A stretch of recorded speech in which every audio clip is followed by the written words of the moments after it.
Good evening students, welcome to the education foundation Maharashtra. आज आपण IIM state level exam मधील मराठी विषयातील व्याकरणामधील क्रियापद हा घटक पाहणार आहोत। चला तर मग पाहूयात आपण क्रियापद। क्रियापद म्हणजे काय तर वाक्याचा अर्थ पूर्ण करणाऱ्या क्रियावाचक शब्दाला क्रियापद असं म्हटलं जातं। बघा, आता आपण उदाहरण दिलं की मी गावाला जाणार आहे, यामध्ये आहे हा शब्द लावल्यानंतर काय झालेला आहे, वाक्य पूर्ण झालेलं आहे। मी गावाला जाणार हा शब्द जर असेल, हे वाक्य जर असेल तर त्या वाक्यामध्ये आहे नाही म्हटल्याशिवाय ते वाक्य पूर्ण होतंय का? नाही होत। म्हणजेच मी गावाला जाणार आहे, ज्यावेळेस आहे हा शब्द येतो त्यावेळेस वाक्य काय झालेलं आहे, पूर्ण झालेलं आहे, म्हणजे क्रियापद आलेलं आहे। लक्षात घ्यायचे, वाक्याचा अर्थ पूर्ण करणाऱ्या शब्दाला क्रियापद असं म्हटलं जातं। आता उदाहरण पाहूयात। चला तर मग पहिलं उदाहरण आहे, पक्षी आकाशामध्ये उडतो। पक्षी आकाशामध्ये म्हटलं तर मग उडतो की काय करतो हे कळणार आहे का नाही? ज्या वेळेस उडतो हा शब्द आला त्यावेळेस काय झालेलं आहे, वाक्य पूर्ण झालेलं आहे। त्यावेळेस काय झालेलं आहे, वाक्य पूर्ण झालेलं आहे, म्हणजेच क्रियापद आलेलं आहे। आता पुढे पाहूयात, मुलगा अभ्यास करतो। काय झालं, क्रियापद करतो। मुलगा अभ्यास करत आहे नाही हे माहित नाही, ज्यावेळेस शब्द आला करतो त्यावेळेस काय झालेलं आहे, वाक्य पूर्ण झालेलं आहे, म्हणजेच करतो हे काय आहे, त्यामध्ये क्रियापद आहे। बघा, झाडाचे नाव होते वडेश, मग याच्यामध्ये क्रियापद कोणतं येईल? कधी कधी असे प्रश्न उलटे सुलटे विचारले जातात। झाडाचे नाव होते वडेश, झाडाचे नाव वडेश होते असं सरळ वाक्य केल्यानंतर तुम्हाला होते हे काय आहे, क्रियापद आलेलं आहे। वाक्य पूर्ण झालं, जो शब्द मग मध्येही क्रियापद कधी कधी येतं। बघा, प्रश्न बघितला आता, झाडाचे नाव होते वडेश, म्हणजे होते मध्ये आलेला आहे क्रियापद। असेही प्रश्न येतात, त्याच्यामुळे काळजीपूर्वक प्रश्न वाचायचे की शेवटचा शब्दच हा क्रियापद असतो असं नाही, त्या वाक्यामध्ये मध्येही कुठेही क्रियापद येऊ शकते। आता बघा, ती गाणे गाते, गाते, ती गाणे गाते, गाते हे काय झालं, क्रियापद झालं। मग या उदाहरणामध्ये म्हणजे बघा, येणे असेल, जाणे असेल, बसणे असेल, उठणे असेल, खाणे असेल, पिणे असेल, पळणे असेल, हसणे असेल, हो की नाही? बघा, हसणे असेल, रडणे असेल, बोलणे, लिहिणे, वाचणे, करणे, खेळणे हे क्रियावाचक जे शब्द आहेत त्याने वाक्य पूर्ण होतं, याला काय म्हणायचं, क्रियापद असं म्हणायचं। आता पुढे पाहूयात, प्रश्न पाहूयात आपण। खालील पैकी क्रियापद ओळखा। पहिला आहे घर, दुसरा आहे झाड, तिसरा आहे पळाला आणि चौथा आहे डोंगर। त्यामध्ये काय आहे, पळाला हे क्रियापद आहे, पळाला। आता याच्यामध्ये बघा, जेव्हा प्रश्न असतात त्यावेळेस 4 गोल दिलेले असतात, पर्याय क्रमांक बघायचा, त्यातला कुठला बरोबर आहे, तिसऱ्या क्रमांकाचा पर्याय क्रमांक बरोबर आहे। तिसऱ्याला काय करायचं आहे, गोल रंगवायचा आहे, गोल रंगवायचा आहे आणि व्यवस्थित रंगवायचा आहे। गोल रंगविताना बाहेर जाणार नाही याची दक्षता घ्यायची, अर्धवट गोल रंगवायचा नाहीये, पूर्ण गोल रंगवायचा आहे, तरच आपल्याला काय होतात, मार्क्स मिळतात। आणि योग्य पर्यायालाच गोल रंगवायचा, 2 गोल रंगवायचे नाही, एकच गोल, जे योग्य उत्तर आहे त्यालाच गोल रंगवायचा असतो। चला तर मग आपण पाहूयात पुढचा प्रश्न। राम आंबा खातो, या वाक्यातील क्रियापद कोणते? राम आंबा खातो, का यापैकी नाही, खातो, खातो याने काय झालेलं आहे, वाक्य पूर्ण झालेलं आहे, खातो, पर्याय क्रमांक 3। आता पुढील पाहूयात प्रश्न, ती गाणे गात आहे, या वाक्यातील क्रियापद कोणते?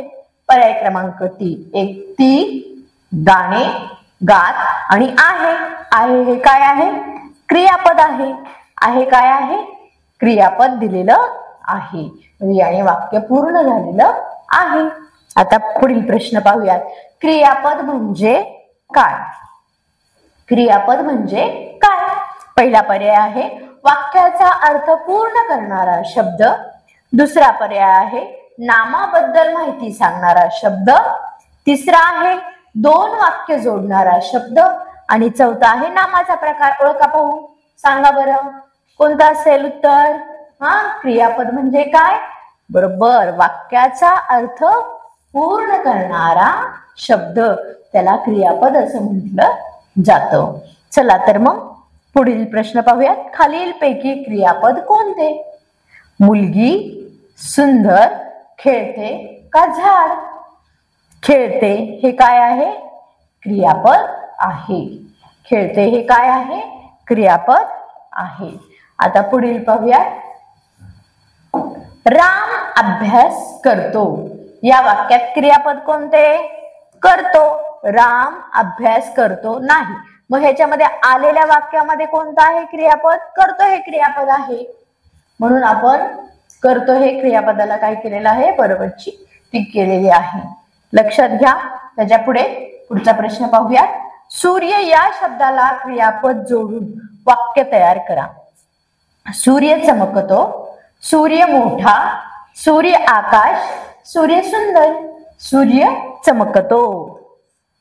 पर्याय क्रमांक 1 काय आहे?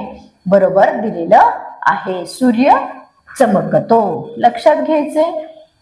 पहा, आपण पहिली, दुसरी, तिसरी मध्ये हे शिकतोच आहे. चौथी मध्ये सुद्धा. म्हणजे हे नाम, सर्वनाम, विशेषण, क्रियापद हे खूप सोपं आहे, लक्षात ठेवायचं आहे. आता आज आपण क्रियापद पाहतोय. ती हे सर्वनाम आहे, त्याला क्रियापद जोडून वाक्य तयार करा. ती मुलगी, ती गाणे गाते, ती सुंदर का ती अभ्यास. म्हणजे बघा, ती गाणे गाते, ती गाणे गाते हे काय आहे? क्रियापद जोडून काय आहे? वाक्य आहे. ती गाणे गाते. लक्षात येते तुमच्या? ती गाणे गाते हे वाक्य तयार झालेलं आहे. बघा पुढे आता पाहूया. खालीलपैकी कोणते क्रियापद नाही? हसतो, धावते, पुस्तक का लिहितो? पुस्तक हे क्रियापद नाही. लिहितो, धावतो, धावते, हसतो हे सगळे काय आहेत? क्रियापद आहेत. पुस्तक हे क्रियापद नाही. आता पुढे पाहूयात. पक्षी या शब्दाला क्रियापद जोडून वाक्य तयार करा. बघा, पक्षी या शब्दाला क्रियापद जोडून काय करायचंय? वेगळे प्रश्न प्रकार आले. पहा, लक्ष द्या की क्रियापद जोडून काय करायचंय? वाक्य तयार करायचे. चला तर मग, पक्षी उंच, पक्षी उडतो, पक्षी सुंदर का पक्षी घरटे? यापैकी पक्षी उडतो या क्रियापद जोडून काय केलेलं आहे? वाक्य तयार केलेलं आहे. पक्षी उडतो हे काय झालेलं आहे? क्रियापदाने वाक्य तयार झाले. पक्षी उडतो. पक्षी सुंदर होतं का? वाक्य पूर्ण नाही. पक्षी घरटे होतं का? नाही. पक्षी उंच होतं का? नाही. वाक्य पूर्ण होत. पक्षी उडतो म्हणल्यानंतर वाक्य काय झालेलं आहे? ते पूर्ण झालेलं आहे. पुढचा प्रश्न पाहूया. मुले या शब्दाला क्रियापद जोडून वाक्य तयार करा. मुले खेळतात, मुले अभ्यास, मुले सुंदर का मुले घरात? मुले खेळतात, मुले खेळतात या वाक्याने काय झालेलं आहे? क्रियापद जोडून वाक्य तयार झालेलं आहे. या शब्दाने खेळतात या शब्दाने क्रियापद जोडलं हे, त्यामुळे ते वाक्य पूर्ण झालेलं आहे. आता पुढे पाहूयात. पुस्तक या शब्दाला क्रियापद जोडून वाक्य तयार करा. पुस्तक वाचतो दोनदा आलेला आहे बघा, हे चुकून. पुस्तक वाचतो पहिला आणि चौथा पर्याय सुद्धा याच्यामध्ये काय आहे? बरोबर आहे. पुस्तक मोठे, पुस्तक सुंदर याने वाक्य पूर्ण झालेलं नाही. पुढे पाहूयात. मी, ए आणि डी बरोबर आहे ते. मी या सर्वनामाला क्रियापद जोडून वाक्य तयार करा. मी अभ्यास, मी खेळतो, मी शाळेत जातो आणि मी सुंदर. मी शाळेत जातो आणि मी खेळतो हे दोन्ही सुद्धा काय आलेलं आहे? क्रियापदाला जोडून उत्तरे बरोबर आलेली आहे. मी खेळतो पण आणि मी शाळेत जातो पण. लक्षात येतं तुम्हाला? मी खेळतो, मी शाळेत जातो.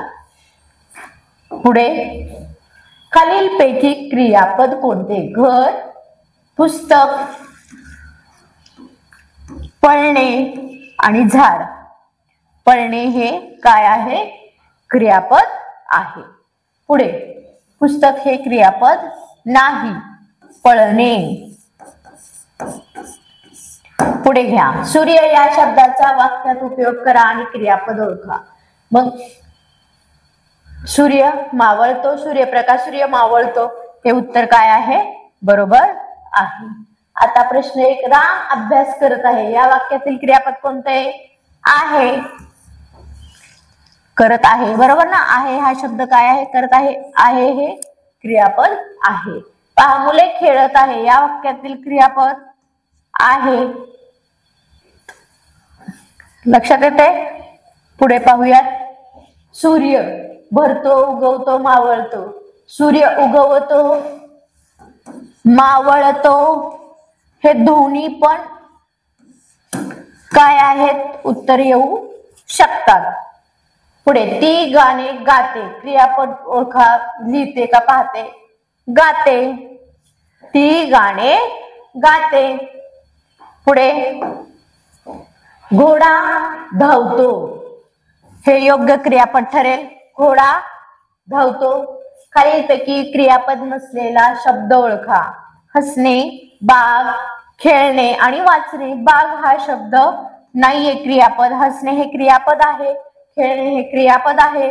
वाचणे हे सुद्धा क्रियापद आहे. मुलगी अभ्यास करते. मुलगी अभ्यास करते. आता पुढे पाहूया. रीमा जेवते, पडते का उभी राहते? रीमा जेवते, हे योग्य राहील. स्वाध्याय दिलेला आहे, याचा स्क्रीनशॉट काढायचे आणि तुम्ही घरी अभ्यास करायचे. ओके, हे प्रश्न तुम्ही स्वतः सोडवायचे आहे. चला सगळ्यांनी स्क्रीनशॉट काढून घ्या. बघा प्रश्न. कंसात दिलेल्या क्रियापदाचा वापर करून वाक्य पूर्ण करा. खेळणे. मुले मैदानावर खेळतात. अशा वाक्य तयार करायचे. लिहिणेवरून वाक्य तयार करायचं. येणेवरून वाक्य तयार करायचं आहे. जाणेवरून वाक्य तयार करायचं आहे. पडणेवरून तुम्ही काय करायचं आहे? वाक्य तयार करायचं आहे. चला तर पुढे बघा. पुढील वाक्यातील क्रियापद ओळखा. मुलगी गाणे गाते. मग याच्यामध्ये कोणतं क्रियापद आलेलं आहे ते तुम्ही इथे राईट करायचं आहे. लक्षात घ्या, लिहायचं आहे. घोडा धावतो मध्ये कोणता आलेला आहे? स्वतः तुम्ही क्रियापद ओळखून काय करायचं आहे? इथे लिहायचं आहे. लक्षात येते तुमच्या? यापुढे आता पाहूया. सगळ्यांनी स्क्रीनशॉट काढलाच असेल. पुढे आहे प्रश्न. योग्य क्रियापद वाक्य पूर्ण करा. ही सुद्धा तुम्ही स्वतः प्रश्न वाचायचे आणि काय करायचे आहे? वाक्य पूर्ण करायचे आहे, सोडवायचे आहेत. सर्वांच्या लक्षात आलंच असेल. याचे स्क्रीनशॉट काढून घ्यायचे आणि आपण स्वाध्याय स्वतः वहीमध्ये सोडवायचा आहे. चला तर मग भेटूयात आपण पुढच्या लेक्चरमध्ये. थँक्यू.